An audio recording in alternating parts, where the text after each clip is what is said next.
Fundamentalism as a deep and total commitment to a belief. I'm going to say this very slowly, otherwise you're going to be like, what prophetology, mortology is going on about there? A deep and total commitment to a belief in the infallibility and inerrancy of a holy book. Let me put that in English. Basically it means you believe that the Quran is the haqq. Anybody here believe that the Quran is batil? Nobody? You're a fundamentalist. Alhamdulillah. You pray 5 times a day inside the workplace, they call you a fundamentalist. When you go down to sujood, they say, this man, maybe he's planning an operation. What's he mumbling underneath there? And also, fundamentalism means to believe in absolute religious authority, meaning you believe in Sharia, and a strict adherence to a set of basic fundamentals away from compromise with modern social and political life. Now that sums up the radical fundamentalist today, the Muslim fundamentalist today. Police pull you over. They say, where are you going? I'm going to the park. What for? I'm going to have a picnic. Well, what are you having for your picnic? Rice and curry. Rice and curry. Rice in? Right, okay. What's your name? He's writing it all down. Muhammad, how do you spell that? M-O-H. Okay, Muhammad. Surname, Bin Laden. Muhammad Bin Laden, fundamentalist. Okay, this is a checklist, you see. Okay, Muhammad Bin Laden. What do you think of Palestine? Nice country. You think about going there? Yeah, okay, fundamentalist. Allah subhanahu wa ta'ala, He said in the ayah, A'udhu billahi minash shaitanir rajeem, Bismillahir Rahmanir Rahim, Huwa alladhi arsala rasulahu bil huda wa dinil haqq liyahhirahu ala din kulli walau karihal mushrikun. Allah subhanahu wa ta'ala, He laid down for us and He described to us why He sent the Nabi. He said, we sent the Nabi with the deen of haqq, with the huda and with the deen of haqq. Here Allah subhanahu wa ta'ala, He didn't leave any ambiguity. You know, some people they say, the Nabi he came just to establish justice on the earth. The Nabi he just came to establish some peace within the earth. No, Allah subhanahu wa ta'ala, He said here, He said we sent the Nabi for the deen of haqq. What does that mean?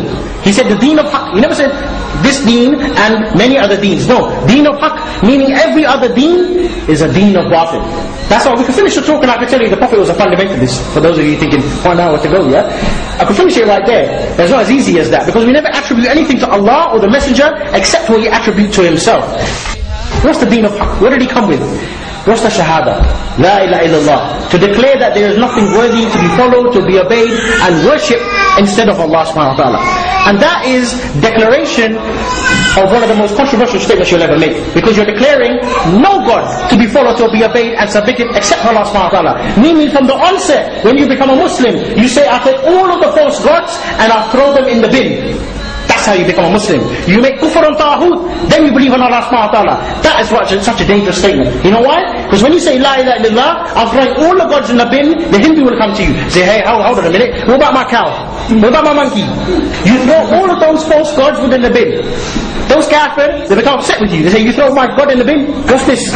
But if you're somebody like George Abdul Wahid or Charlie Ali, you say no creator but Allah. It's not such a controversial statement. When you say no creator but Allah, Christians will say, I can understand that. Yeah, I believe in no creator but Allah. You fancy a drink after work? You said, no, I'm fasting right now. After that, 5 o'clock, no problem. Okay, George Abdul Wahid and Charlie Ali. What can we say? One Sahabi came to the Nabi Muhammad sallallahu alaihi wasallam, and he said to Rasulullah sallallahu alaihi wasallam, which is a lesson for us today.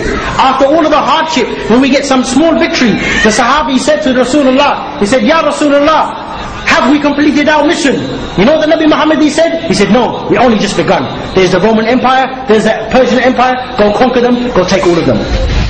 Either they will embrace Islam or they will be subjugated to the Sharia of Allah subhanahu wa ta'ala. That's why Umar al-Faruq reported that Rasulullah sallallahu alaihi wasallam, he said, "Urmitu an qatil an-nas hatta qul yashhadu la ilaha illallah." He said, I've been ordered by Allah to fight the people until they testify la ilaha illallah, la ilaha illallah Muhammadur Rasulullah. SubhanAllah. Does that sound like fundamentalist or coconut to you? My dear brothers and sisters, the Nabi Muhammad, indeed he was a fundamentalist. You know why? Because he held on to his belief.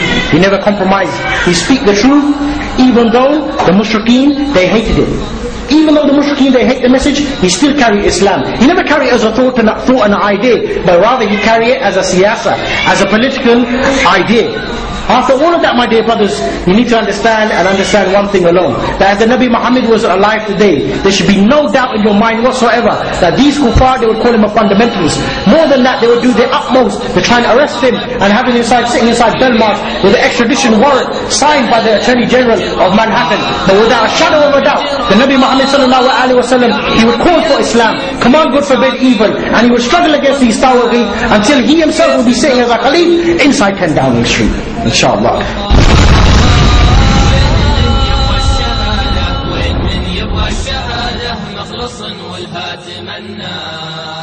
في سبيل الله يسوق العمر ويعزز كفاحه مثل زيد ومثل مصعب